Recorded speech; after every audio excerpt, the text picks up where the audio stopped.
Талович. Соққы жана сейф. Курманбек Нурланбековтан. Ал жаракатынан улам. Мамыралиев бул арада мыржа жана. Мен үчүн бул өзгөчө кыял болчу. Кыргызстан Кубогун жеңген сыймык десем болот.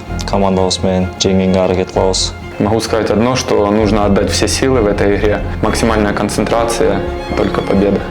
Айпача көтөрүп бар соққы жана гол. Бул жерде гол Тордой командасы кайрадан алдыда. Алексей Лобов. Эрнест Апилов Айпанчага кирип барат жана соққы жолдош керек. Жазгырып алып соққы бар жана гол! Акыркы 7 жылдан бери кубок тута эле экенбиз. Демек, тарыхты жаңы убакыт келди деп ойлойм. Бросить все силы, все свои старания, умения и добиться положительного результата.